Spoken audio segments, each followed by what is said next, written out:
We are leading you up to the Brooks Financial Turkey Bowl coming up on Thanksgiving morning at 10 o'clock. And we're great to have Loyola Dons head coach Anthony Zehyoue right here with us. You know what? I want to take me back. When did you know you wanted to get into coaching? So I actually didn't know I wanted to get into coaching until 2 years after I got done playing as a college player. I was working with a youth group at my church, and someone came to me and said, "Hey, we need help coaching the 5th grade football team." And I just got done playing college football. And what ended up happening is they hoodwinked me into becoming the head coach of the 5th grade team.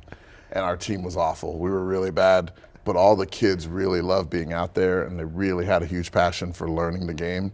And so all we did was we just did drills, and we taught them. We had to teach them positions. It was crazy because I'd just come out of a program where we had a massive playbook with all sorts of plays and dozens of installs.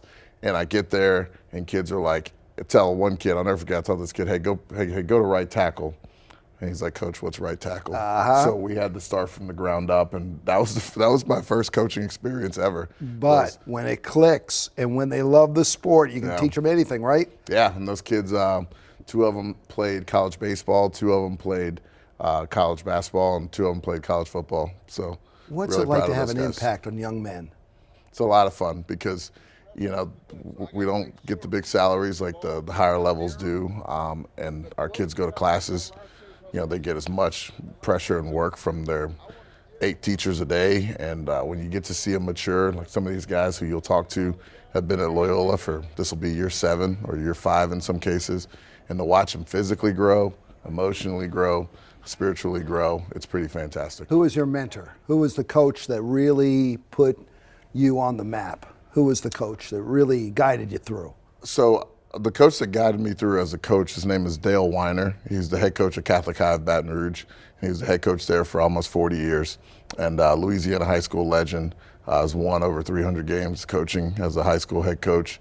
And when I was a young coach coaching for his program, for the 9th grade program and for a JV team, he made me do a lot of things. And he kept telling me, he goes, "You're gonna thank me one day." I used to cut film. I used to drive the equipment bus to the games. I used to unload the equipment bus. I used to run the weight programs. And so one of the benefits has been that I've learned a whole lot of what to do in the sport of football because Coach Weiner trusted me, and I got to fail. I got to learn from my failures, and when I needed to be corrected, he would correct me. But at the same time, he showed me a great deal of love, and he taught me how to coach, and he taught me what to do and what not to do, and I'm extremely grateful to him. You know, after watching you all these years on the sidelines, I never see you lose it. I never see you get angry. I never see you throw a clipboard or a headset. Is that all part of your game plan? Well, when we're in a game, I take great pride in practice. So if you came to our practices, you'd see me lose it in practice. In games, I'm a big believer, and this is one of the things I learned from Coach Weiner, is that game day is a player's day. It's not a coach's day. The coaches get paid Monday through Friday, making sure their guys are ready, they know the scheme. And so if you bring chaos and confusion to the sideline on a game day, you will most likely have chaos and confusion on your team. And I want our players to just relax and play fast. And I talk to them very calmly in the same way you and I are talking here, because adding more stress to an already heightened situation is not really going to help anyone achieve at a high level. You're on the sidelines, you've thrown in a play on the offense, and you see it lining up perfectly. What is that like for you, knowing that this play that you just sent in is going to work? It's great confirmation, because as coaches, we put a lot of faith into our prep work. We put a lot of time into what we do. And so it's just great confirmation, and everything we do is for player success. We want these guys to have and achieve great success. And when that happens, you get really excited for the players. What's the oldest play you have in the playbook, just between us? The oldest play you have in the playbook? The oldest play is just probably the tailback dive. You know? That's it. Yeah. Sometimes football, a lot of folks try to dress it up a lot of different ways, but it comes down to basic fundamentals of blocking and tackling and winning your one-on-one matchups 11 versus 11. And it's amazing how many times you turn on football, and that's really what's winning. That's what it is right there up front. Let's talk about the Turkey Bowl now. Absolutely. Your squad coming in against Calvert Hall. How close does that resemble you playing Alabama when you suited up with LSU? Well, so when I was at LSU, Alabama was actually on the rise. I would compare it more so to playing Florida Gators. Okay, I was all there right. when Urban Meyer had those great Florida teams with Tim Tebow, and the intensity and the pressure, and you just knew every player on the other side of the field was a good player. There's no like, as a coach, you look to say, okay, where's the weakness? Who are we going to take advantage of?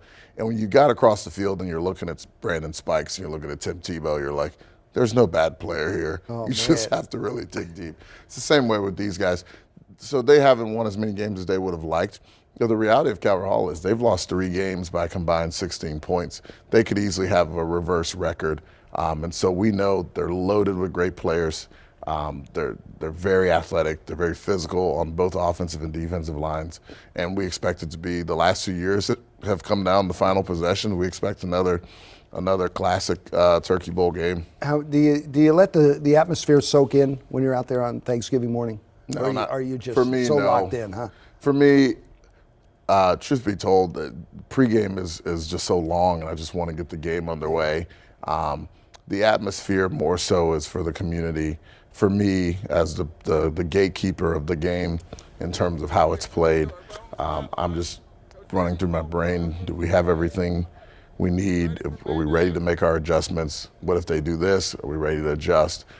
That's what it's really about. It's not, I mean, the environment's cool, it really is, but I think you get soaked up in the environment too much, you'll forget the fact that you have to coach a game. All right, night before, do you go to the homecoming? I do not. You do Oh, not. No, I do not. You don't want to get in? I did 1 year. I went to the bull roast 1 year, and they told me they wanted me to speak at 7:30.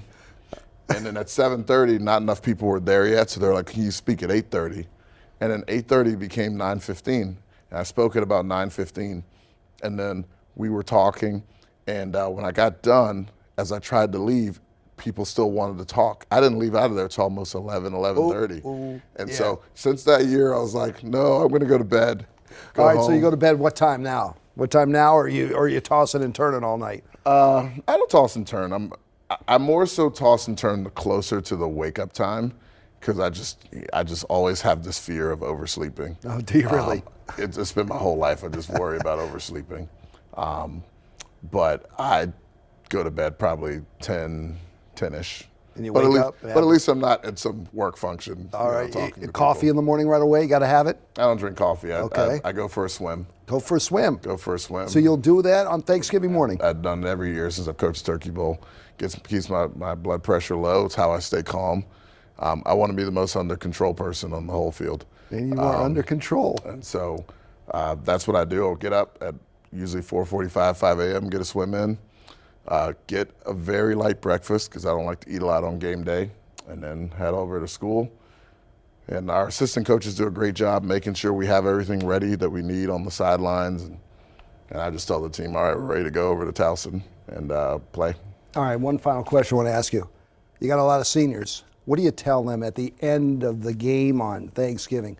Do you tell them, leave your jersey on until you're 23? You know, don't ever pull that jersey off. Yeah, the senior class has been a great class because, as I mentioned, many of these guys went to Loyola in the middle school, so I've known them for more than just 4 years.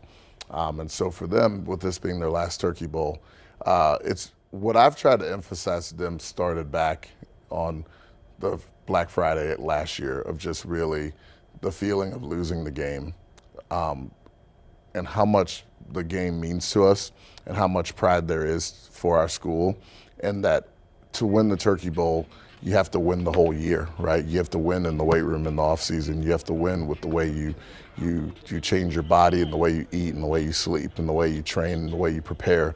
So it's one thing, you know, you could get all fired up these 2 weeks leading up to the game, but that's not really what wins the game. It's really who's going to be prepared starting way back in December, late November last year to get ready. So I hope these guys can go out on top. I'd love nothing more for a victory, but we know it's not going to be easy. All right, well, we'll be watching. We'll be down there. Absolutely. Have a good swim. You do the backstroke, or what do you do? When I go in the morning of, it's straight freestyle. I try to treat it as if I'm swimming between a mile. I try to get as much in nonstop between a mile. So I go for 45 minutes to an hour nonstop. Try not to pick my head up until it's time to leave. All right. He's going to be on the sidelines. We'll be watching him.